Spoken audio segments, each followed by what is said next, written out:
The Max Kellerman Show on ESPN Radio. What's up, nerds? ESPN Plus, the ESPN app, Sirius XM Channel 80, and your smart speaker. Kyler versus Russell. Who is more dangerous? Going to get into that in a few minutes. You can reach me at 888-SAY-ESPN, 888-729-3776. I don't know why it's so important for you to know who I think is more dangerous between Kyler and Russell. It just is. For some reason, you must know. The Max Kellerman Show is presented by Progressive Insurance. All guests join me on the Shell Pennzoil Performance Line. Is there even a true number one pick in this year's NBA draft? It's not like the old days where people watch the regular season in college basketball. Let's be honest. You wait till the tournament. Only when there's no tournament, what does anyone know? This ain't the days of the Big East. Kid degenerate watching all these St. John's regular season games. Georgetown and North Carolina, too, back then. We're going to talk about that in a little bit. Is there a true number one pick in this draft? Be a part of Max Kellerman Nation on the Dr. Pepper call-in line. And even if there is, who would I take number one? 888-SAY-ESPN, ESPN Nation, presented by Dr. Pepper. It's official college football's back, so is your favorite Dr. Pepper-loving college football town, Fansville. Head to a store near you to treat your inner college football fan to a nice cold 20-ounce Dr. Pepper today. But first, it's time for Straight Talk, brought to you by Straight Talk Wireless. So, the Rockets are putting out there, obviously, right? Fertitta's putting out there. The Rockets aren't pressed to move James Harden. Harden may want to trade, but damn it, they're going to wait for the best deal, and as they should. Harden's under contract for 2 more years. Not just this upcoming season, but the following one. So if they're, willing to have a disgruntled superstar on the team, which you could be willing to do. They don't have to make a move, but in reality, they do and they will. They will make a move. Baseball is a general manager's game. The GM is the most important member of the franchise. Football is a head coach's game. The most important member of the franchise is the head coach. They have a chance to coach longer than the quarterback will be effective. They can make lemonade out of lemons. The NBA is a superstar league. Most important member of the franchise is the franchise player. And they wield enormous power. Now, it's not that the Rockets don't have some juice here. They have leverage here. Because if it was 1 year left on Harden's contract, the Rockets couldn't do a damn thing. He would tell them exactly what's going to happen, and that's what would happen. But even with 2 years left, Harden has more leverage than the team. Think about it this way.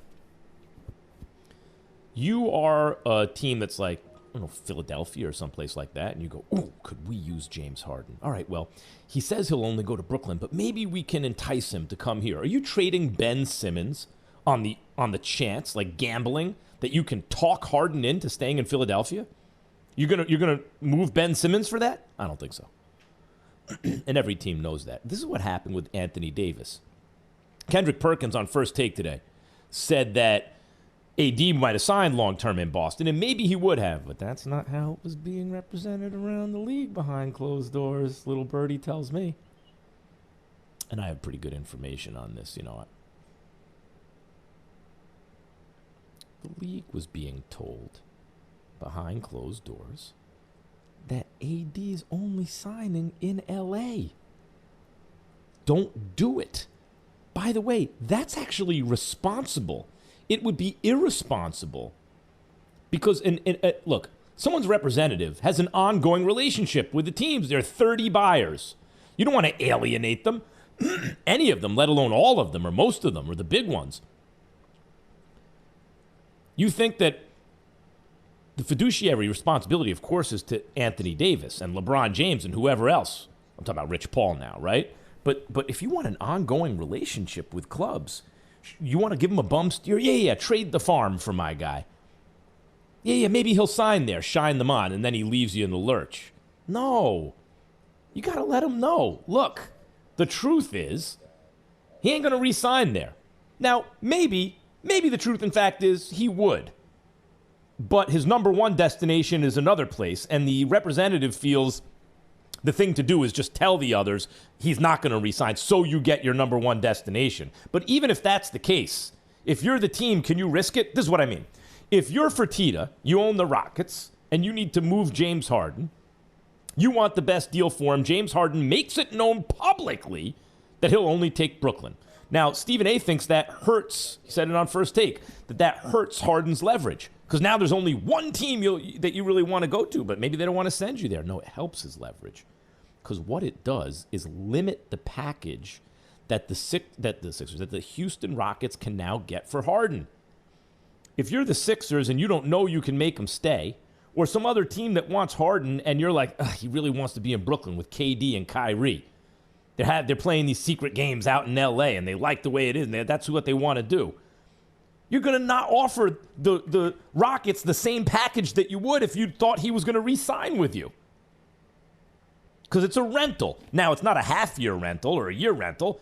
He has 2 years left on the deal. So that price that other teams would be willing to pay for 2 years will be higher than if it's just for a year. But it ain't going to be the same as if they think they can keep him. And even if they think maybe they could convince him to stay, as of right now, they can't believe that he will stay. They're hoping he will. So the package the Rockets are going to get back for Harden is necessarily going to be less than it would otherwise be, even if they wait to the trade deadline to get the best possible package. In the meantime, do you want an unhappy superstar on your team? Do you need that in a rebuilding situation? Now, I've been on the air telling you that if you have a 5-star player, an MVP player, you don't want a couple of 3.5-star guys in exchange. Well, it's 7 stars. It adds up to more than the value of 5. It doesn't work that way in basketball. It's harder. It's really hard to get an MVP caliber player on your team. And in almost every trade ever in the history of the NBA, the team who got the best player in the deal won the trade. What'd they get for Kareem Abdul-Jabbar? You don't remember. Who cares? Remember when Shaq got traded to Miami? Do you remember who was in that deal? I want to say it was like Lamar Odom and 1 or 2 other guys. Who got the better of that deal? Come on. So, Karis LeVert and Spencer Dinwiddie in a draft pick or 2 is not going to get you Harden if you try to trade for him straight up, but include a third team in the deal. Maybe the Sixers feel like Simmons is coming off an injury. Simmons and Embiid are probably better off separate. Could we get Dinwiddie and LeVert? Now put that on the team with Tobias Harris and Al Horford and get some draft picks and maybe we're in a better position now. Something like that in a 3-team deal. Rockets are under pressure to make a trade. Like, it doesn't have to be right now. It may not be till the trade deadline, but Harden's going to wind up in Brooklyn. You hear what I'm saying? When an NBA superstar lets it be known, I want to play in a, fill in the blank, in a specific destination, he's going to play there. He will play there. Even if he has to take not a direct route to that destination, he's going to get there. Look what they did to Kyrie, right? Kyrie wanted out of Cleveland. I'm sure he had destinations he preferred over Boston. He got dealt to the Celtics. Not bad. It was a good spot. But it wasn't the one he wanted. Now he's where he wants to be. Is it possible that happens to James Harden? He has to have a pit stop somewhere before he gets to where he wants to be? Yeah, it's possible, but look what just happened with AD. I think it's much more likely that even if someone has a better package, theoretically they could offer the Rockets than Brooklyn, or Brooklyn in a 3-way deal. Because they know Harden won't stay, they ain't going to offer it. This is Jalen Rose on Get Up this morning. I know that we're talking about Harden either wanting to go team up with D'Antoni with the Nets or with Daryl Morey again with the Sixers. But in a vacuum, I don't love it. Let me repeat that. In a vacuum, I don't love it. Now, if you're the Houston Rockets, you bet not be doing a deal for James Harden that don't include Kyrie Irving. So I don't see those 3 actually playing together. But if it does happen, here's what we're going to see. One guy with the ball and the other 2 guys watching.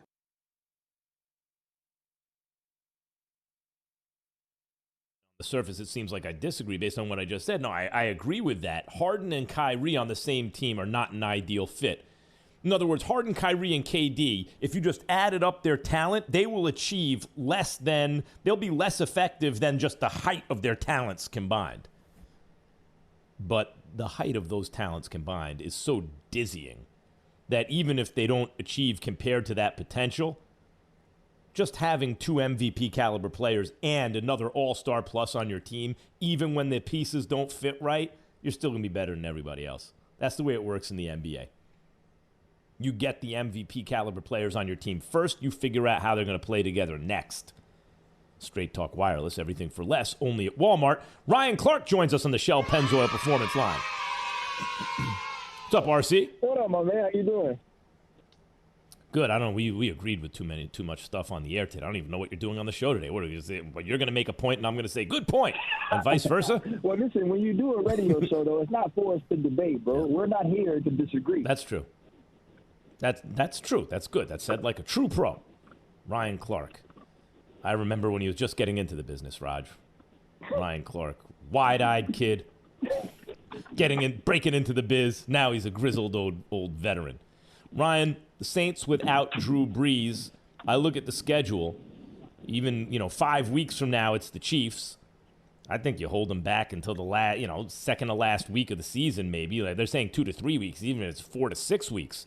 He still has 2 regular seasons to go, games to go before the playoffs, and mess around with this motivation. This might be the year the Saints go all the way. Yeah, I think you hold them out, Max. Like this is not a time to rush Drew Brees, especially when your team has the Falcons sandwiched in between with that, the Broncos and the Eagles after that. You expect James Winston to be able to quarterback a team that's better on paper than all of those teams, has a great coach, pass those teams, and put yourself really in a good position to give Drew Brees some rest, allow him to come back, be ready for the playoffs, kind of get in the rhythm before, and truly try to make your one last run with Drew Brees. Because if you watch him move around, you watch him throw the ball, you watch him take this punishment, I believe this has to be it, Max. So why not give him his best chance to win a championship this year?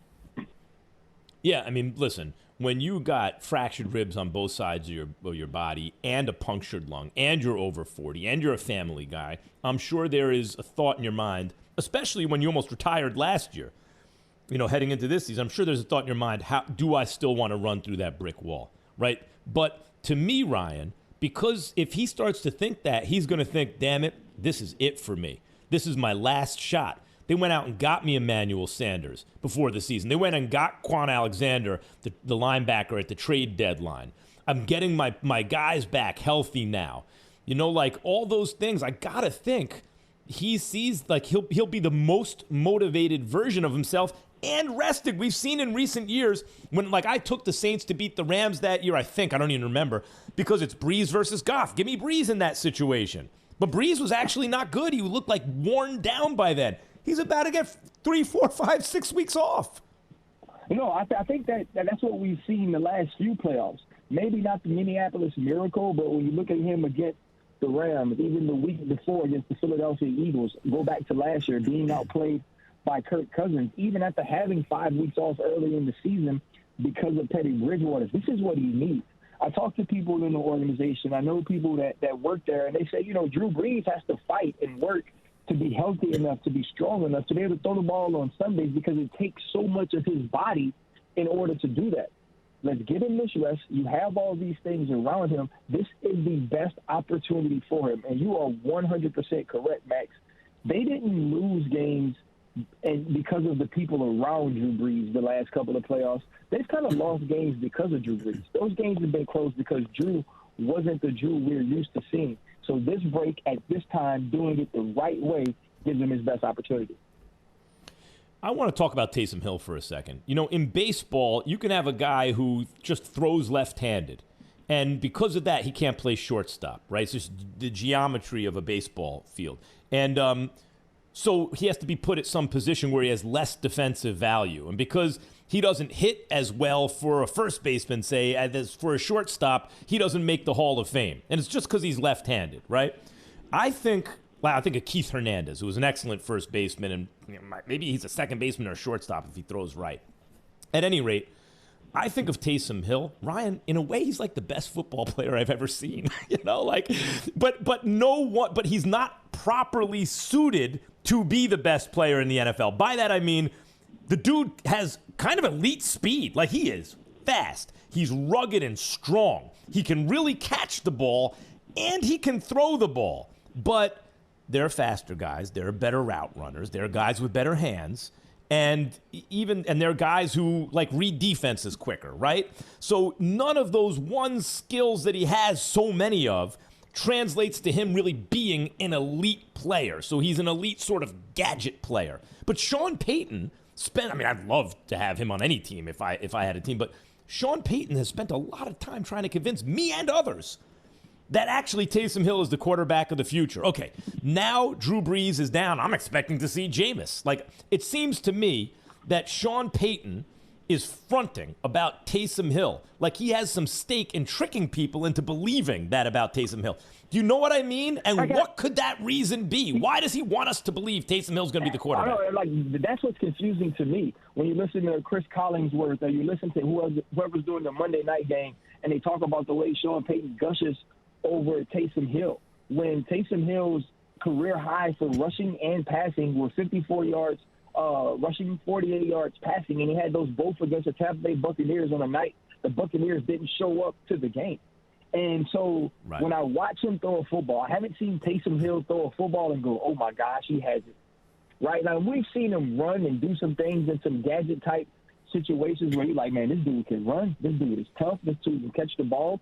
And he can do a lot of things, but he doesn't do any one thing. And you say, you know what? If he did this consistently, he's a star. Right? You wouldn't put him at running back. You know who he's like to me, Ryan? You know who he's like to me? He's like Odell Beckham can do all those things, but he can do one of the things better than anyone else. Absolutely. Taysom Hill is like an Odell Beckham Jr. minus that one thing that he does better than everyone else. No, absolutely. And so, you don't really have a spot for him, but the spot he plays.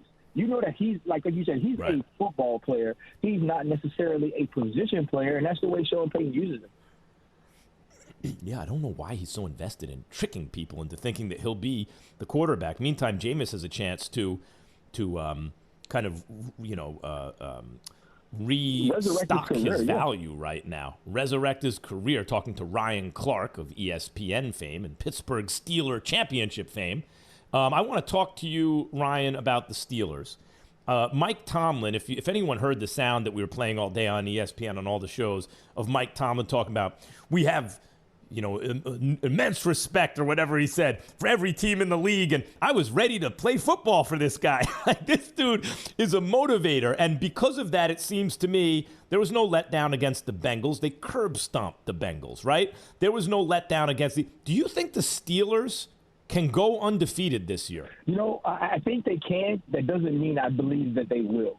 It's just hard, Max. It's hard to show up every day and be locked in every day enough to win. You're going to have bad days, and sometimes the ball doesn't bounce your way. But I love what Mike Tomlin's doing here, making them focus on the Jaguars. Because if you focus and beat the Jaguars, now you understand what you set yourself up for on Thanksgiving Day against the Ravens. You can basically seal the AFC North. And now you move in and you have the Buffalo Bills down the road, the Colts, and maybe you end up 15-1. Or like you said earlier today, 14-2. But that's a great season. That's a season that gives you an opportunity to be the number one seed and get the bye going into the playoffs. And truly, that's what you're focused on. But the ball bounces the right way. Some things go the way the Steelers need them. Yeah, they can be undefeated, but I'm not expecting that to happen. They don't have enough of a margin for error. In a way, that's helped them, though, because they have to be focused every game. And listen, I root for the Steelers because as a kid, if your local team sucked, you were either a Cowboys fan if you didn't have a soul, or you were a Steelers fan if you were a real football fan. So I grew up a Steelers fan, Mean Joe Green had the commercials. He was on the Great Space Coasters, a morning show for kids back then and stuff like that. And all I knew was Steelers. So, I actually look at the schedule and I root for the Steelers still as kind of my AFC team. And when I see the Ravens again, they already beat the Ravens on the road. But, Ryan, you know how this rivalry goes. If you beat, I would have felt better if they lost to the Ravens already, I just feel like they're going to get the best possible version of Baltimore, and they're going to host them, but still, hard to imagine them sweeping the Ravens this year, that may be their toughest test. No, absolutely. Listen, you go against the Ravens after losing to them, understanding what this rivalry is, but also the Ravens have something to prove. You got to think, other than probably in the playoffs last year, Max, we've all been riding with the Ravens. You know, we thought the Ravens last year were the best team in football. You know, obviously you had Patrick Mahomes, but they ran through the season. They played better than the Chiefs all year, yeah. They really did. They ran through the season, and we were backing them. Like, we believed it. Like, we thought that was the new age of football. Here come the Ravens to win a championship with a quarterback with his legs, and then it kind of all fell apart. And now you lose to the Pittsburgh Steelers. You lose to Kansas City.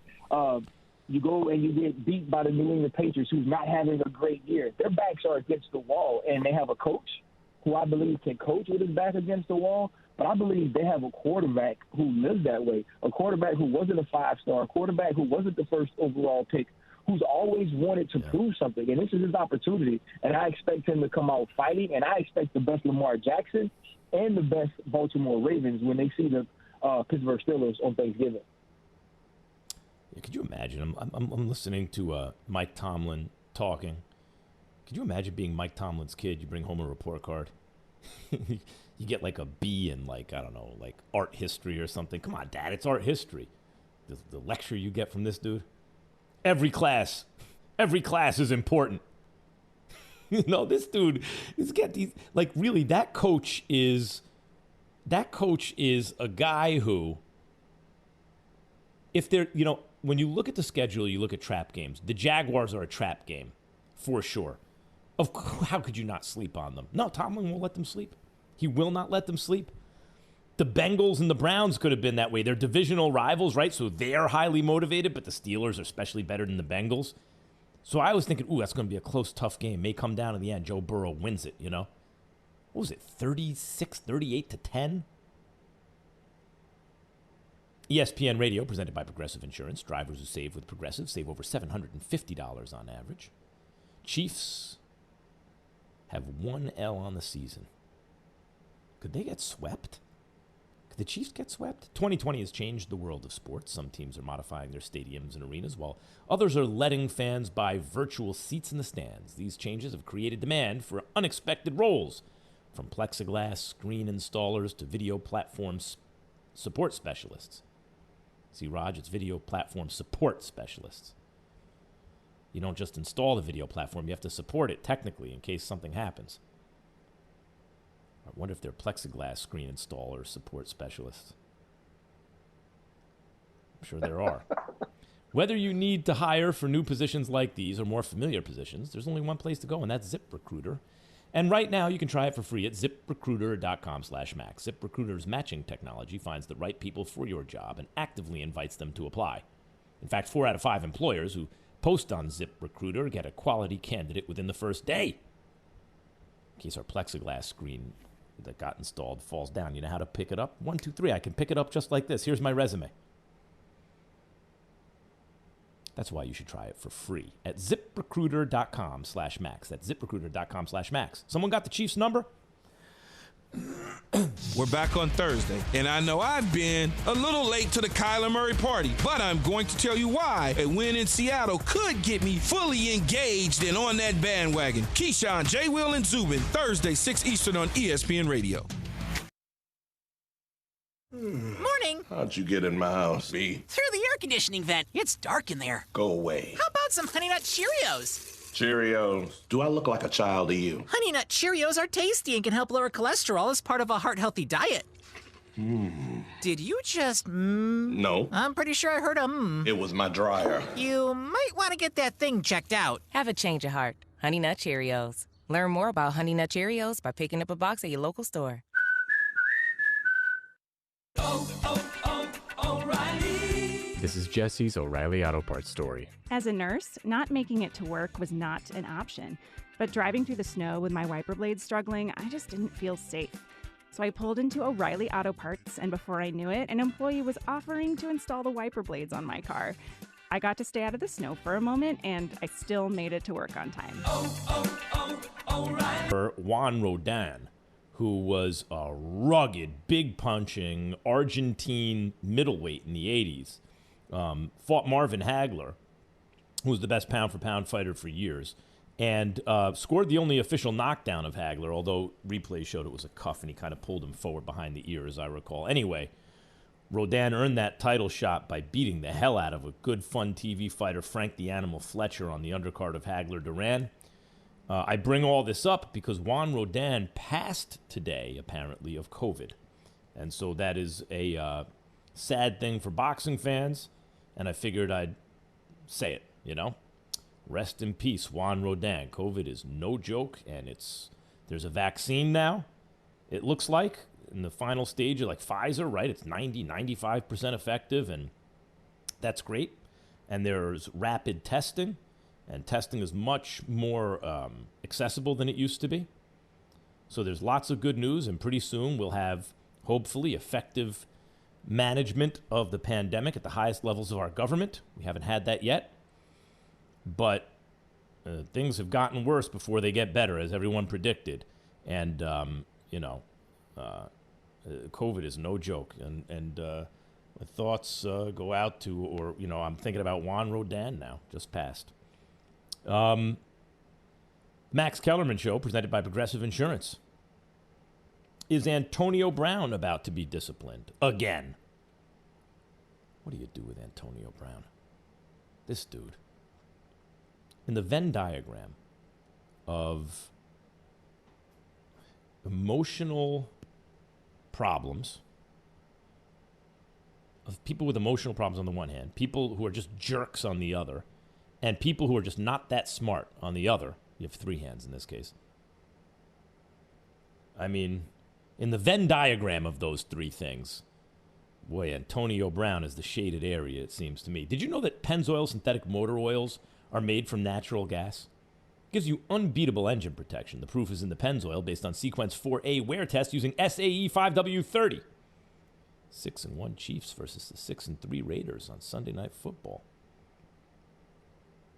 Raiders got a shot to sweep the Chiefs? Imagine that. What if the Chiefs only have 2 losses this year? Both times it's to the Raiders. And remember what Casey Joyner, the football scientist, has said on this show repeatedly, that the Chiefs want to avoid shootouts. I was shocked when I heard that the first time. The Chiefs? Kansas City wants to avoid shootouts? When Patrick Mahomes came on the scene in 2018, they were winning every game in shootouts. It was like, damn, don't get in a shootout with the Chiefs. In boxing, there's an old expression, don't hook with a hooker. Guy has a good jab, you want to jab with him because it can disrupt the jab. And even if he hits you first, he's not going to knock you out with a jab. You hook with a hooker, that hook lands there first, fight over. Why would you want to go toe-to-toe with Patrick Mahomes and the Chiefs offense? But apparently, the last couple seasons, like starting the beginning of last season, the Chiefs, they're above 500 in shootouts, but not much above 500. And in every other type of game, they're basically undefeated. The Raiders dragged them into a shootout first time and won. Can they do it again? That's good. By the way, you're in the division with the Chiefs and you sweep them? Oof. It ain't the Super Bowl, but it's your Super Bowl. And the Raiders, look, Gruden got to that team and he deals Khalil Mack and what's he doing and all this. But they handed him a 10-year deal. He had that. So, it's amazing. When guys have security, they can actually follow a plan. Too much of the NFL in particular, I think, is self-preservation. Why was it so slow, the NFL, to embrace analytics? And by the way, analytics, just common sense stuff like go for it on 4th down, dummies. There's 2 yards to go. What are you doing? You're going to give up 25% of all your offensive possessions because you're scared of a negative outcome? I understand once upon a time it's field position, right? But now the people score 1 million points a game. It's not a field position game like it used to be. Go for it. Why was the NFL so slow to adopt that? Because coaches are so worried about their jobs that they don't, if they go against the orthodoxy and it doesn't work, and remember, even if something works 60% of the time, almost half the time it doesn't work, and when it works, no one's going to be like, yeah, he's showing us a new way. When it doesn't work, they're going to say, hey, stupid. The book says that, yeah, but the book is written by morons. Why should I follow the book? No, the NFL was slow to change because coaches fear negative outcomes because they're always thinking about their jobs, or far too often. GMs too. You know, a coach drafts the quarterback, it's not working. Oh, sorry, GM drafts the quarterback, it's not working out. You know he's going to stay with that quarterback. He's going down with that quarterback because he's tied to it. Now you spent the such and such pick on a quarterback. When the smart thing would be cut your losses, draft another quarterback, or you know what I mean? But Gruden had that 10-year deal, so he had security. So if it didn't work in the first couple of years, hey, it's all right. And because of that, he was able to follow a longer-term blueprint. And it's paying off right now. Raiders are good. And they legit could beat the Chiefs twice in the same season. Most teams can't beat the Chiefs once in 2 seasons. The Raiders might beat them twice in the same season. In shootouts. Is there a red flag in tonight's draft? No doubt. Coming up, the Home Depot improves things. This holiday season, the Home Depot improved Black Friday. Instead of one day of crazy, the Home Depot lowered prices now.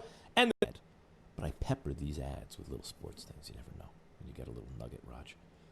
With more than 30 coverage options available, Progressive has you covered. More at progressivecommercial.com. Going to get right down to it. We got you covered. Let me tell you what I think it means. No doubt. All right, let's go, Raj. I say no doubt if I agree. I say nah, son, if I don't. That's right. You won't get it right. But here we go. David Ortiz turns 46 today. My question to you, my statement to you, Max, is Big Papi is the best DH of all time. No doubt.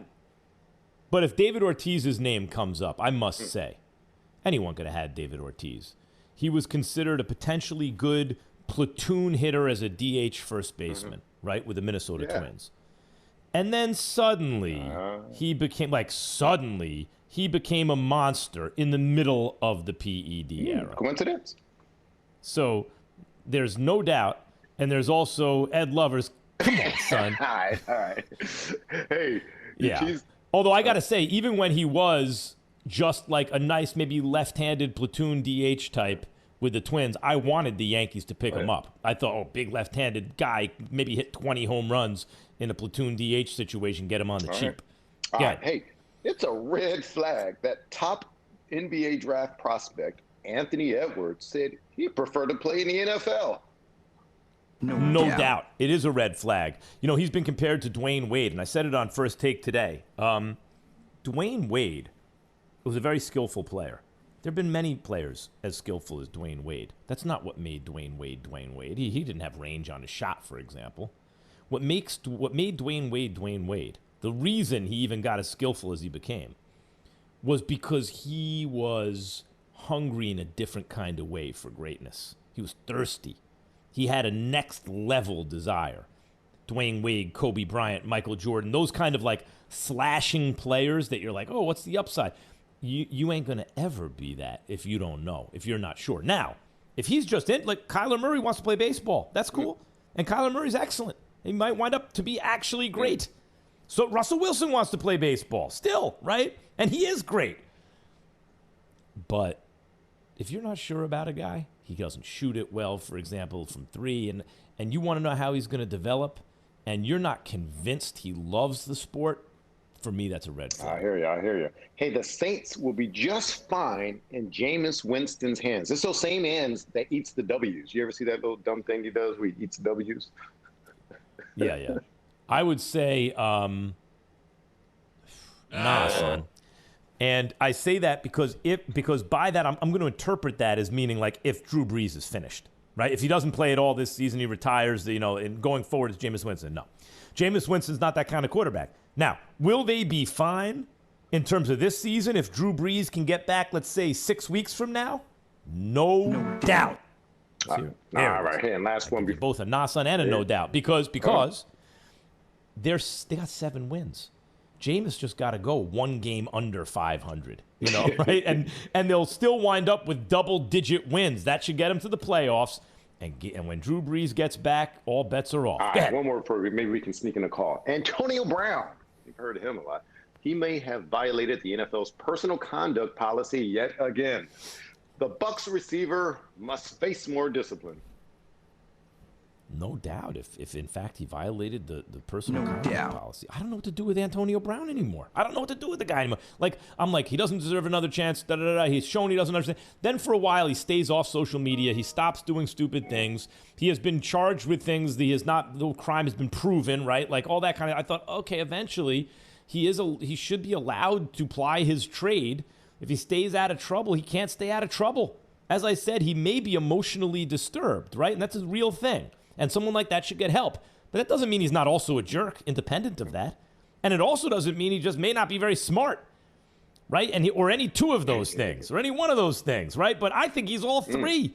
He shows judgment that's so bad. But look, bad judgment, like in terms of being impulsive, that could be emotional problems, right? Mental health problems. Just being, but like being a jerk, okay, you're a jerk. But the not so smart stuff is you're a jerk, and then you post it on social media because you think it makes you look good? You don't even understand that it's jerky behavior that makes you look bad? That's not smart. So the evidence tells me he's all three. Those three things can exist independently, but in AB, they all exist in the same guy. And by the way, I've interacted with AB before. He's on Sports Nation. He's always been nice to me. Like, he's fine. He seems like a regular guy when you talk to him. But damn. That doesn't mean he is a regular guy. Do the Rockets have to trade James Harden? I'll tell you next. Max Kellerman Show, ESPN Radio. Oh, I have 10 more seconds, I'm told. Take a caller. I'll say it again. Max Kellerman Show, ESPN Radio. Coming up later, will LaMelo ball out for Minnesota, Golden State, or Charlotte, or will a wise man end up in one of those? I'm so sorry, guys. That's all coming up later. Chinang Golic Jr., 4 Eastern, here on ESPN Radio and streaming on ESPN+. This past season, technology took sports viewership to the next level. When it comes to hiring, there's one solution that's been advancing its technology for years, ZipRecruiter, and now you can try it for free at ZipRecruiter.com/max. ZipRecruiter's technology identifies people with the right experience and invites them to apply for your job. No wonder 4 out of 5 employers who post on ZipRecruiter get a quality candidate within the first day. And right now, you can try ZipRecruiter for free at ZipRecruiter.com/max. ZipRecruiter.com/max. It's time for some straight talk. Look, we all drop our phones. It happens. You fumble it, crack it, splash it. Well, Straight Talk Wireless now offers this new Platinum Unlimited plan that includes phone protection. Just $65 a month for unlimited talk, text, and data, plus 20 gigs of hotspot, 100 gigs of cloud storage, and more. All on the best network. Straight Talk Wireless, no contract, no compromise. See Mobile Protect terms and conditions at Asurion.com/Straight Talk. Limitations and exclusions apply. On ESPN Radio. The Max Kellerman Show on ESPN Radio, ESPN Plus, the ESPN app, and SiriusXM Channel 80, and on your smart speaker. Who would I choose to start for the Saints this week? Obviously, you're not going to have Drew Brees. You start Jameis Winston or Taysom Hill. I'll tell you a little later. You can reach me at 888-SAY-ESPN. That's 729-3776. The Max Kellerman Show is presented by Progressive Insurance. All guests join me on the Shell Pennzoil Performance Line. According to a report on ESPN, Rockets are not under pressure to trade James Harden or Russell Westbrook. Rockets front office, led by recently promoted general manager Raphael Stone, remains adamant that neither player will be traded unless a team meets their asking price. The Rockets are willing to go into training camp at the start of the season with Harden and Westbrook on the roster, even if the superstars have expressed strong desire for fresh starts with different franchises. Quote, "We're willing to get uncomfortable," a high-ranking Rockets source told ESPN. So how much pressure are the Rockets under to make a trade during tonight's draft? I don't think the pressure is to make a trade during the draft. I think the Rockets are going to wait and maybe until the trade deadline. But make no mistake, they're going to deal Harden. And my prediction is it will be to the Brooklyn Nets unless Harden has a change of heart. Harden's about to decide where he goes. And the reason Harden will determine where he goes, and by the way, the Rockets have no recourse here. Of course they have to put out that statement, whether or not it's true. People think like with Harden essentially going public, it leaking out that Harden wants to go to Brooklyn. Stephen A. was arguing with me today on First Take. That limits his leverage because it's only one team now, right? And that team may not have what the Rockets want. In fact, I disagree. My analysis is this increases his leverage. And the reason is it's one thing when the guy's agent is running around saying, he's only going to sign with that one team, so I wouldn't trade I wouldn't mortgage the farm for my guy because he's not going to re-sign with you. He really wants to play in LA or Miami or wherever, some warm weather city, a lot of times with no state income tax. Right? No, it's not that. It's the player himself basically putting out there that he wants to go to Brooklyn. So if the player is putting that out there, if people are under the impression that that's what Harden wants, why would some other team jump in and grab him? Well, maybe some team in a high kind of position, like moment of leverage in their history, right, says if we add Harden, we can go all the way. Maybe, I don't know, a team like the Nuggets. The Nuggets would have to trade something they wouldn't want to trade for Harden. But some team like that, on the precipice of something, they go, boy, if we add Harden, we got this. But even then, that's one season they want him for. And they're going to try and convince him to sign. They're unlike. Look, the Boston Celtics had plenty of stuff to go get AD with. They didn't do it. Why don't you think they did it? Because they were convinced that he wasn't going to re-sign in Boston. That's why. Because he was only going to re-sign with the Lakers. Although right now, AD's out there going, don't say I'm with the Lakers, I'm with no team right now. So we'll see. But that was the impression. If the impression is that Harden will only re-sign with the Nets, why would another team give up a piece that's like an MVP caliber piece for Harden? You'd have to find just the right fit. A team who has another disgruntled superstar who's that good. Who is that? How many players can come close to approximating the value for James Harden? First, you have the MVP type players. LeBron, KD. I mean, Harden wants to play with KD, right? Kawhi. So it's no. Giannis, no. How many other guys? Steph, no. None of that's going to work. You're not getting any of those guys for Harden. So then you go one level down. You start looking at guys like Damian Lillard, no. Maybe a Bradley Beal, a 4.5-star player, not a 5-star player, but really not just like a regular all-star, something extra.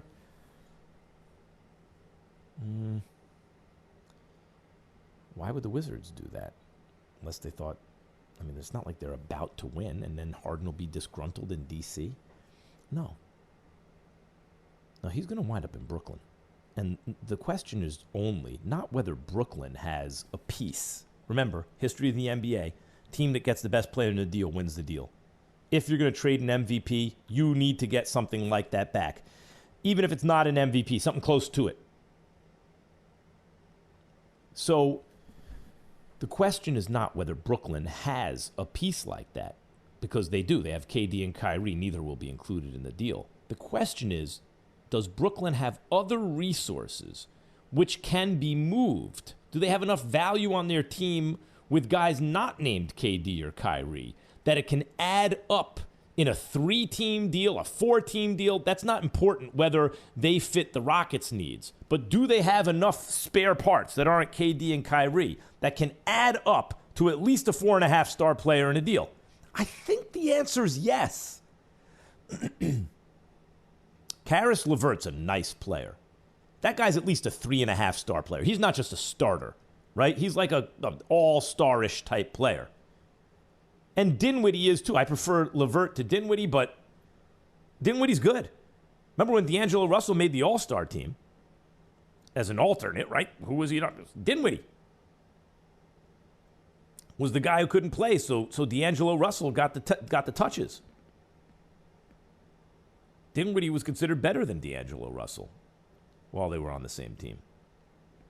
So if Dinwiddie's like a 3.5-star and Karis LeVert on a good day maybe a 4-star guy, yeah, you're starting to get to a package since they're both young and inexpensive. If you combine it with some draft picks, yeah, you're starting to get to a package that could net you back a piece that may be attractive enough to the Rockets that you could do a deal. That's why I think Harden's headed to Brooklyn. Not because KD or Kyrie, but because Brooklyn has other assets that even if it doesn't work for the Rockets at this moment, add up to value, where if you're creative in a deal, you can put it out there and get in return in a 3-team deal, a 6-team deal, a 15,000-team deal, enough back. Like, for example, when AD wanted to be on the Lakers didn't have enough to trade for him. They had LeBron, and that was it. What else did they have that anyone wanted, really, right? But eventually, because they stunk every year, they had the number 2 pick, Brandon Ingram and Lonzo Ball and this one and that one, and we'll give you his million draft picks. And eventually you got enough where, since AD's value on the market was depressed by the fact that teams believed he'd only re-sign with the Lakers, and Magic and everyone was willing to trade everything for AD, eventually they got it done. I think Brooklyn's already in that position. Max Kellerman Show, presented by Progressive Insurance.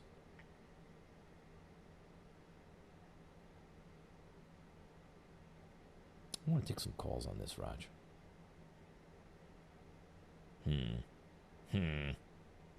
People just want to talk about the Lakers and the Warriors, though. That's all right. Sereno in California. You're on the Max Kellerman Show, ESPN Radio. How you doing, man? Avid listener, first-time caller. It's actually Sereno. I just wanted to ask one question. Do you think that if James Harden is traded to the Nets, do the Lakers have enough firepower with Dennis Schroeder to still claim a back-to-back championship?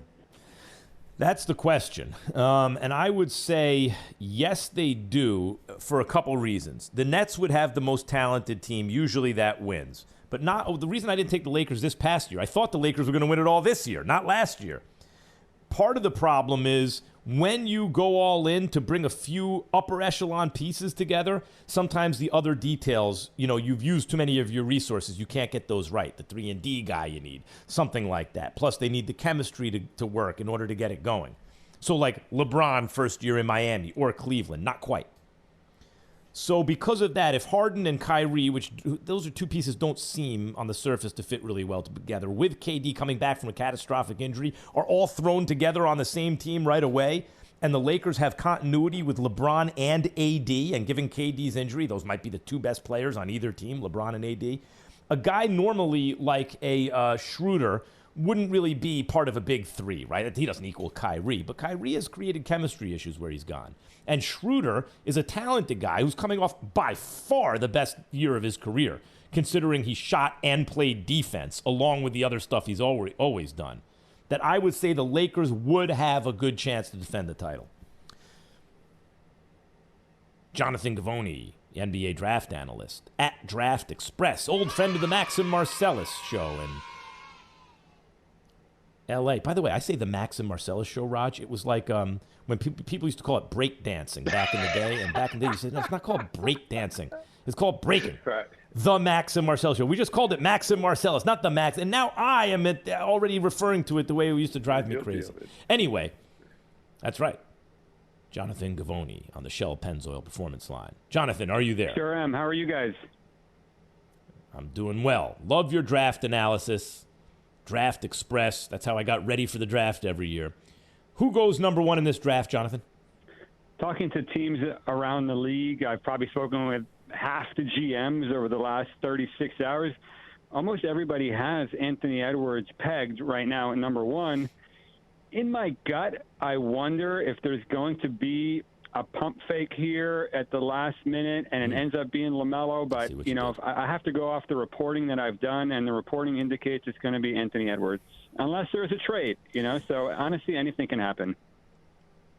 When I look at this draft, you know who I'd take first, Jonathan? I would take Tyrese Halliburton. Like, I understand why with a number one pick you want more upside than that. I get that. But when I look at Edwards, if people are worried about his love of the game and he can't really shoot from three, and LaMelo Ball also not really a shooter, and Wiseman too easily approximated by, bigs that are available on the open market every year. I look, on the other hand, at Halliburton. I see a dude with size, with a real passing ability and court vision, who creates chemistry, who's built like a defender, who, yeah, he's not great in ISO right now, but who knows? He's 20 years old. He's still getting stronger. He's still going to add to his game. I look at him the way I saw Jamal Adams in the draft a couple of years ago in the NFL. Like, you know what? How about just getting a guy you know is guaranteed to make any team he's on better? What about Halliburton? There are definitely GMs who agree with you. A lot of people are petrified of the top three. They are scared to take LaMelo, scared to take Edwards, and they just think that you could find James Wiseman in free agency or that caliber of player, and they say, why not Tyrese Halliburton? He has the highest floor of any player in the draft. You know he's going to be a good NBA player. We're not sure that any of those guys at the top are going to be good NBA players. There's real bust potential with all of them. I personally don't think LaMelo Ball is going to be a bust, but I could see the argument why people would be scared about his body of work. They see, the crazy shots and the bad defense and the turnovers and the lack of strength, and they say, and that guy's just too far away. But, you just don't find a 6'7" point guard with that kind of star power who can handle the ball, make every pass every day, and that's why, I would gravitate towards him, but I totally understand the argument why people would, play it safe and go for Halliburton instead. You know what it reminds me of? The draft, obviously Karl Anthony Towns was going to go 1. And then after that, there were certain questions about D'Angelo Russell and Okafor, and you really wanted to take Porzingis. But I remember the Knicks drafting 4th that year thinking, like, that's probably, if you can't draft first, that's probably where you want to be. Or when you mentioned the guy with the highest floor, it reminds me of, like, Tatum in that draft. You knew Tatum was going to be pretty good, right? Maybe not this good, but pretty good. And so when I say, who do you think is the comp for a guy like Halliburton? It's a great question. A lot of people compare him to Lonzo Ball, which is funny because we're talking about Lonzo's brother potentially going ahead of him. Because his shot's ugly? What's that? Yeah, ugly shot. Not really an ISO guy, not really a pick-and-roll guy, but just does all the little things. Great passer, great off-the-ball defender, good shooter with his feet set. Lonzo shot over 40% for 3 at UCLA. So, that's the comp that you're hearing, and, is that worthy of going top 3? In a draft like this, maybe. Yeah. I was thinking more like not Ingram, but like Shai Gilgeous-Alexander or someone like that. Like a guy who, I don't know if he'll ever be a superstar, but he's already pretty damn good, and can do a lot of things. Also, his shot is ugly, but it's not broken looking. Like Lonzo's look broken to me. This doesn't look like a broken shot, just like a funky kind of shot. Is this a repeatable delivery that Halliburton has? I think with his feet set 100%, I buy it because it's gone in for 2 years and it's gone in at the FIBA level. Everywhere he's played, he's made shots, and so that's not a broken shot. The question is he going to be able to shoot off the dribble? Because that's something that he didn't really do. Definitely not in his freshman year at Iowa State, and not really that much in his sophomore year, too. And to be a point guard in the NBA these days, you have to be able to shoot off the dribble because they're going to go under a lot, and they're going to try and shrink the floor, and you need to be able to punish defenses, especially at the end of the clock. And that's where the question marks with Halliburton come into play. What about Toppin? That's a guy like I've been fooled before in the draft. I'm trying to remember by who, but like by older players who I thought were really good, but in fact, they were just a couple years older than everybody, right? What's his upside, do you think? I think realistically, he's a John Collins type player. John Collins averaged, 20 points a game this year or close to it and 10 rebounds, and super high effort guy, great finisher, very efficient player.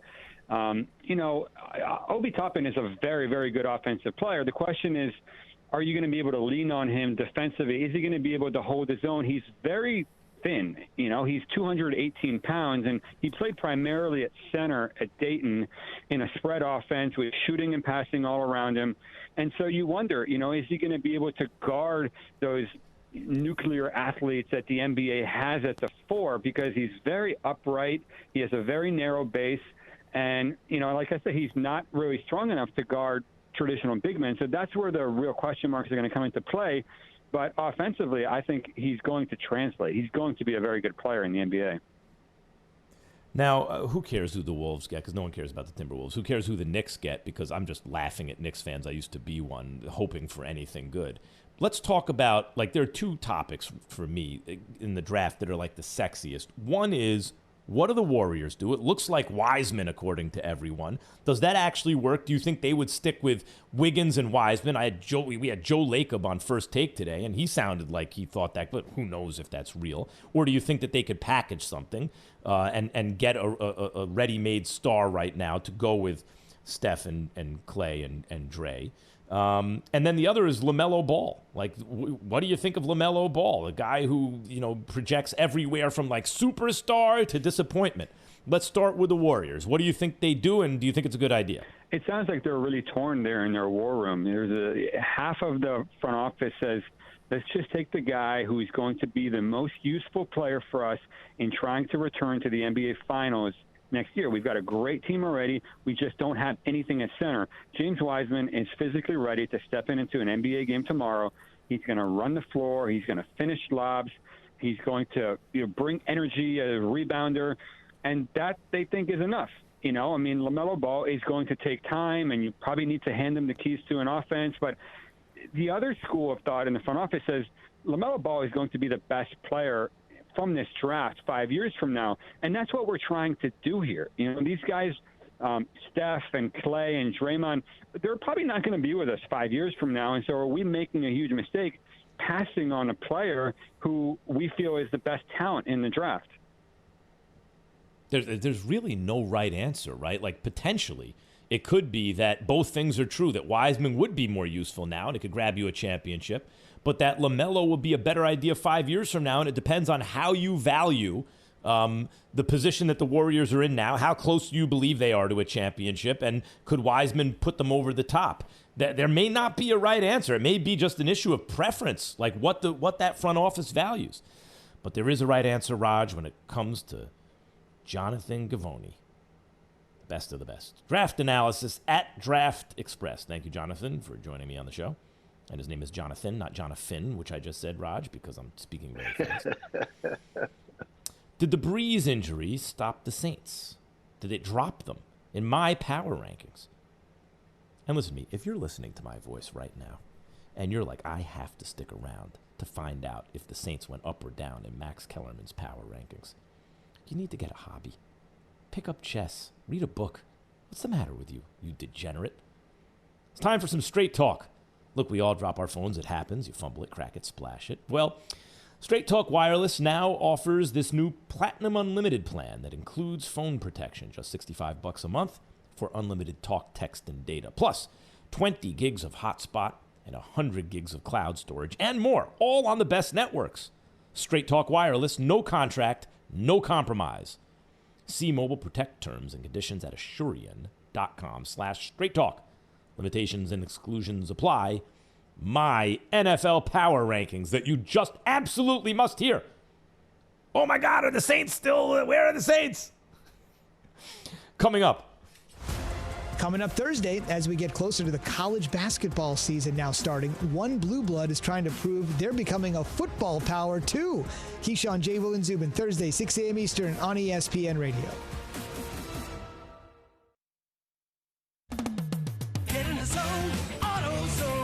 Welcome to AutoZone.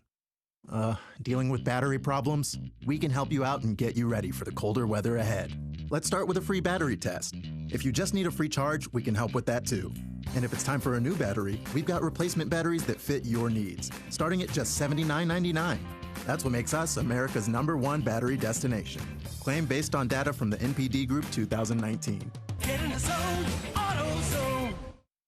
Allstate now has deeper savings, and deeper savings require deep thoughts and a deep voice, like mine. Save for being a new customer. Think about when I heard about the collapsed lungs. My brother's. He had bars. Your brother had bars. Oh my God! I can't repeat them on the air, but oh my God! Ask Lil Wayne. He's heard them. Or you know what? Ask Fab Five Freddy, because Fab Five Freddy used to actually observe battles. Let me tell you something. Drew Brees is tough as nails. You collapsed lung and you fractured ribs on both sides. He didn't take himself out. Not right away. Whew, that guy's tough. Robinson Cano tests positive for PEDs, forfeits the entire upcoming season and his $24 million salary.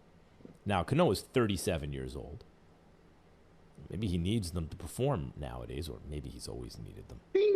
He was a monster with the Yankees and with Seattle, but not as consistently with Seattle because he was an older player. But with the Yankees, year in and year out, he had better than a 350 on base, better than a 500 slugging. Played 162, played a full season most years. Was an 8-time All-Star, finished in the top 5 in MVP voting 4 times. Was a 2-time Gold Glove winner. It's a Hall of Fame resume. But unlike someone like A-Rod, who got busted late, or Barry Bonds, right? Barry Bonds went from one of the 3 or 4 greatest left fielders who ever lived, and arguably the greatest left fielder who ever lived, to the greatest hitter of all time at the age of 35. And he doubled his home run to at-bat ratio because he's pretty obvious. How do you think that happened? But Bonds was already a Hall of Famer first ballot when he started doing that. And unless you think cheating disqualifies someone, which I don't think it does. I mean, Gaylord Perry, right?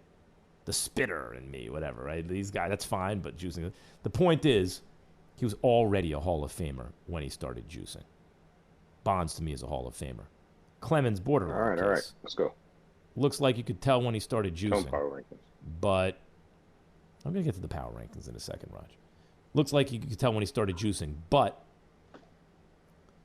it's unclear, and he already kind of a borderline Hall of Famer. Mark McGwire, Sammy Sosa, obviously just creations of the juice. They were never going to get into the Hall of Fame without them. Cano, hard to say. Hard to say when he started. And he's not such a slam dunk Hall of Famer like someone like A-Rod or Barry Bonds was, that those kind of questions might not keep him out. 888-SAY-ESPN. You ready for my power rankings, Raj? I want to finally get to them. Don't stop procrastinating. No bias. I really like football. Just facts. Don't get it crooked here. What I'm saying. Max's NFL power rankings. I've been waiting all break, right, man. I wanted to know how far the Saints would drop. Right. I wanted to know if you still had the Chiefs number 1. That's all I've been waiting for. So last week you had the Ravens at number 5. Your guy couldn't get it done again in the big light. So who do you have here at number 5? I have the Packers at 5 this week, Raj. I have the Packers at 5 because they're coming off a win. It wasn't the most impressive win. It wasn't their most impressive win. And the Packers' defense has never kind of come around. But they do have Aaron Rodgers. They have Jones in a running game. Rodgers has a lead receiver. He has his tackles. The Packers are going to be difficult to beat. But they did not have the kind of dominant performance that would have put them in my top 4 or even 3, maybe. Who's next? Next you had the Bills in there, another team. They lost to the, what do they call it? The Hail Murray. Yeah. So who do you got number 4 this week? Hail Murray, it's good. I made it up. Yeah. At number 4, coming in just ahead of the Packers, mainly because they spanked them a couple weeks ago, the Bucs. Okay. The Bucs bounce back with Brady. Hard, boy. Like, if they get embarrassed, if they're coming off a bad game, and it doesn't surprise me, one thing a Brady-led team will not do is have, mental breakdowns in a game and then repeat that with another sloppy effort. No, they're going to come back on point. They did. And more than that even, they have a real defense. The Bucs have an elite defense and a quarterback who knows how to not make mistakes with weapons all around him. I was tempted to put the Packers ahead of them, but the way the Bucs beat them up a couple weeks ago, I can't. Bucs. All right. And you had the Steelers, who you like to mention as your favorite childhood team when you watched on TV a little bit. The Steelers were number 3 last week. Who's 3 now? The New Orleans Saints, who could be 2. The Saints could be 2, except that Brees is hurt. And no matter how you slice it, he's going to be out no fewer than 2 weeks, but maybe a lot longer. My guess would be, if they say 2 to 3, double it. But even if you took the high end of, they say 2 to 3, so call it 3, now double that, call that 6, they're still going to have a couple games left before the end of the year. And Jameis Winston went 7-9 with the Bucs last season. So if he goes around 500 in those games, if he goes 2-3 over the next 5 weeks, They're going to be sitting on 9 wins when Drew Brees gets back. I might mess around. It might be an 11-win team even without Drew Brees for a long stretch. They're still in the top 3, but I dropped them based on Brees. Okay, real quick, one-word answer. Who would you rather have as the backup of the Saints, Bridgewater or Jameis? Bridgewater. Okay. Rather have Bridgewater. I say one word. He got expensive. Okay, you had the Saints at number 2 last week. You mentioned why they fell. So all I want to know is who is number 2 this week? Do we have a new number 1, Max? Raj, we have a new number 2. You got me, dog. You got me. The Pittsburgh Steelers come in second. The Steelers, you know what occurs to me, Raj? The Steelers, what's the old saying? There are 3 phases of the game, right? You have offense, defense, and special teams. And what does Belichick always make sure that the Patriots are? He's better at 2 of the 3. He's going to get you in 2 of those 3 departments. He'll have the better team. That's the Steelers this year.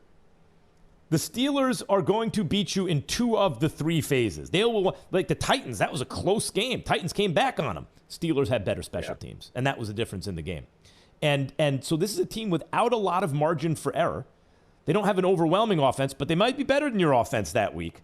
They have a real good defense, but maybe you can run on them that week, and they got good special teams, right? They're going to make sure, Tomlin will make sure 2 of the 3 are better than your teams that week. Now, because they don't have a lot of room for error, they're on point. Because they don't get sloppy. They're not the kind of team that can just not, believe the headlines. Tomlin wouldn't let them anyway, but they can't, and they know it. So that actually makes them a better team. They're second, but the Chiefs are number 1. Okay. I told you, even to start this year but the Chiefs aren't number 1. They had to come back on all these teams. If you were doing power rankings in the playoffs, starting with the first week that they were in the playoffs last year, you wouldn't have had them number 1, right? They had to come back on every team in the playoffs. They had to come back on the Texans. They were down big. Then they were down 2 scores to the Titans. Then they were down in the Super Bowl by 2 scores in the 4th quarter, and they won every game. So when I saw them fall down early and have to come back on teams and people are holding it against them, you all forgetting they got Patrick Mahomes? Ain't nothing for Patrick Mahomes, let alone when they start getting rolling and they don't have to come back on teams anymore. You want to try and come back on the Chiefs? Good luck.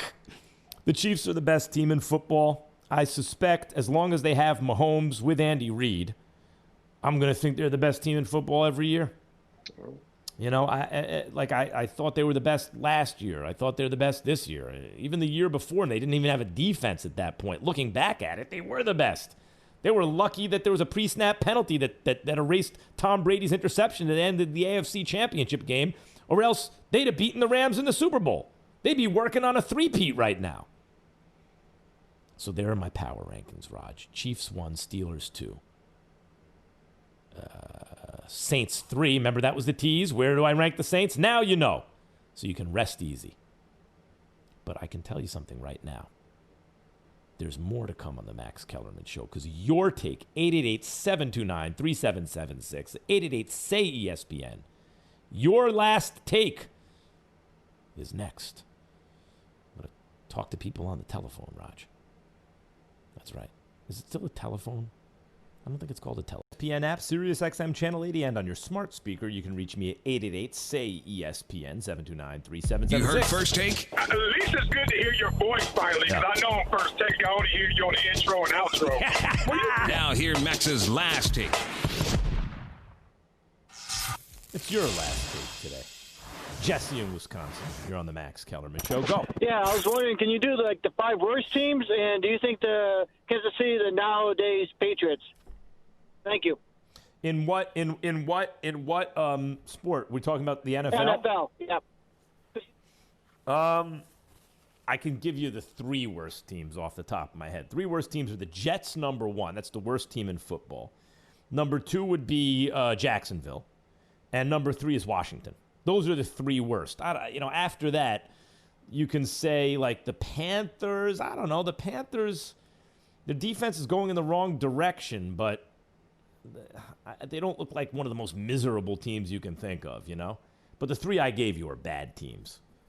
Kenny in Dallas, you're on the Max Kellerman Show, ESPN Radio. Hey, Max, I wanted to know, do you think the Raiders will re-sign Derek Carr if he makes it to the playoffs? And if Josh Jacobs asks for a huge contract, do you think they let him walk because of how good Booker's playing?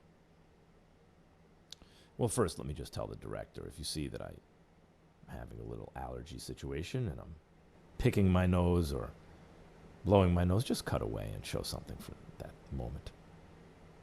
Let me digging up my nose with a tissue rod. It's not nice for the people on ESPN+. I don't know if the Raiders re-sign Derek Carr. I think it really Derek Carr's future is going to come down to what he does right now. The Raiders seem to be trending in the right direction, and he's beaten Patrick Mahomes once. If he does it again, but it really comes down to, does John Gruden believe in Derek Carr and think that he can win a Super Bowl with him? And honestly, the jury is still out for me. I go week to week with Derek Carr. This is throughout his entire career, really. You know, like, ooh, he's one of the best young quarterbacks. Nah, you can't really, I don't know, his future is limited. I think he quit on his team. No, he just showed heart. You know? Courtney in Michigan, you're on the Max Kellerman Show, ESPN Radio. Hey, Max. Huge fan, first-time caller. Running it back to the Raiders there, I'm looking more on next year and their projections. Obviously, if they beat the Kansas City Chiefs again this year, that's going to be 2-0 for Derek Carr and John Gruden. But next year with Justin Herbert and that defense reloaded, being healthy, do you think they have a chance over the Raiders to be contenders against the Chiefs in the AFC I West? do. I love Justin Herbert. It's the Chargers are one of these snake-bit franchises, man. Them and the Falcons. It's always the same. They'll figure out a way to lose. You would think that with Justin Herbert, that could turn around. He's just so talented. News from Cowboys. I said Cowboys. News from Max Kellerman Nation. Someone wrote Courtney, and I read that as Cowboys. Courtney just hit us up on the Dr. Pepper call-in line. Ask about the Chargers and Justin Herbert. Bowen, California, you're on the Max Kellerman Show. Hey, Max. I just wanted to know if the Steelers beat the Jaguars this weekend and the Raiders lose, or the Raiders beat the Chiefs, will you finally give the Steelers the respect they deserve and be number one? Nah, I probably still call the Chiefs the best team in football, even if I just think that the Raiders have their number. You know, I got to be honest. I don't believe anyone's better than the Chiefs. And merit-based, you're right, I should say Steelers, but this is who I think is actually the best team. Probably if the Chiefs lost to another team, I'd make some other excuse. That's news from Max Kellerman Nation. Bo just hit us up on the Dr. Pepper call-in line. I'll be back tomorrow. Who's going number one tonight? Max Kellerman. For all things NBA, the league has not been this wide open in